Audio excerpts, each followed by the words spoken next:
আসসালামু আলাইকুম বন্ধুরা, আশা করি আপনারা সকলেই ভালো আছেন। আর আপনারা দেখছেন ইসলামিক গল্পের আসর। তিনি শহর থেকে দূরে এক এলাকায় বসবাস করতেন। সেখানেই তিনি রাসূল সাল্লাল্লাহু আলাইহি ওয়াসাল্লামের নবুয়তের ব্যাপারে জানতে পারেন। এই বিষয়টি তাকে ইসলাম গ্রহণে আগ্রহী করে তোলে।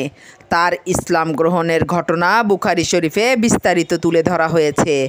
আবদুল্লাহ ইবনে আব্বাস রাদিয়াল্লাহু আনহু এর বর্ণনা মতে আবু যর রাদিয়াল্লাহু আনহু নিজেই বলেছেন, আমি ছিলাম গেফার গোত্রের লোক।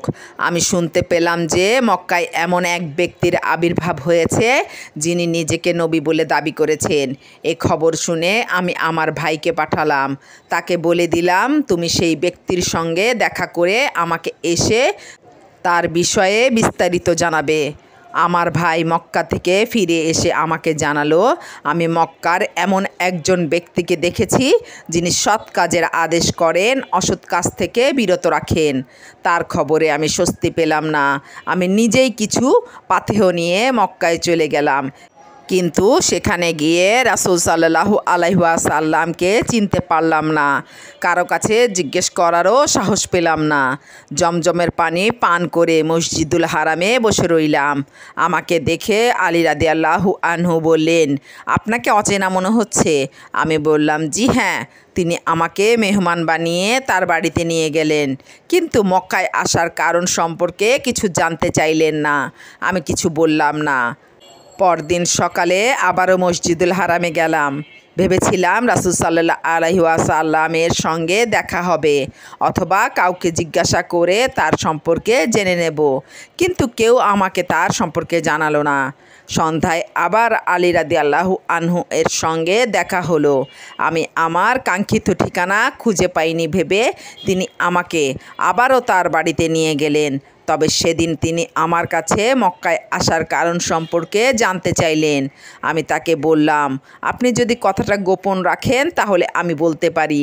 তিনি আমাকে অভয় দিলেন।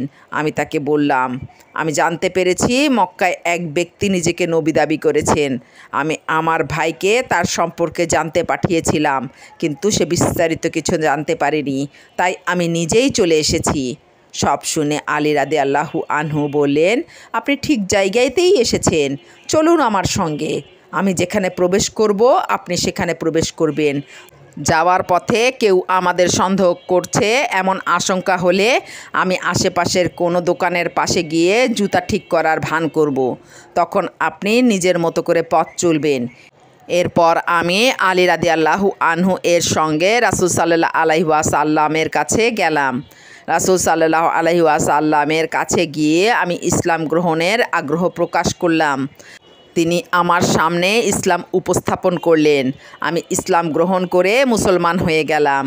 আল্লাহর রাসূল সাল্লাল্লাহু আলাইহি ওয়াসাল্লাম আমাকে আমার ইসলাম গ্রহণের কথা গোপন রেখে নিজ গোত্রে ফিরে যেতে বললেন এবং বললেন, যখন আমরা প্রকাশ্যে আত্মপ্রকাশ করব তখন তুমি আমাদের সঙ্গে দেখা করবে।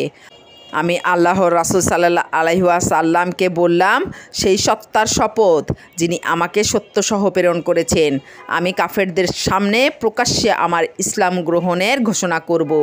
এরপর আমি কাবা ঘরের সামনে গেলাম। সেখানে উপস্থিত কুরাইশদের সামনে আমি ঘোষণা দিলাম, তোমরা শোনো, আমি সাক্ষ্য দিচ্ছি আল্লাহ ছাড়া কোনো মাবুদ নেই। আমি আরও সাক্ষ্য দিচ্ছি যে মুহাম্মদ সাল্লাল্লাহু আলাইহি ওয়াসাল্লাম আল্লাহর বান্দা ও রাসূল। এই ঘোষণা শোনার পর কুরাইশরা আমাকে বেদিন বলে সম্বোধন করে এমন মারধর শুরু করলো যে আমি ভেবেছিলাম আমি হয়তো মরেই যাব। এ সময় আব্বাস রাদিয়াল্লাহু আনহু এগিয়ে এসে আমাকে রক্ষা করলেন। আমার দিকে একটু ভালোভাবে ঝুঁকে দেখে তিনি বললেন, এই লোক তো গেফার গোত্রের, তোমরা এই গোত্রের এলাকার ওপর দিয়েই ব্যবসা করতে যাও। এ কথা শুনে তারা আমাকে ছেড়ে দিল। পরদিনও আমি কাবার সামনে গিয়ে আবার ইসলাম ও নবীজির ওপর ঈমান আনার সাক্ষ্য দিলাম। তারা আবারও আমাকে মারধর করলো। আবারও আব্বাস রাদিয়াল্লাহু আনহু আমাকে তাদের নির্যাতন থেকে রক্ষা করলেন। বুখারী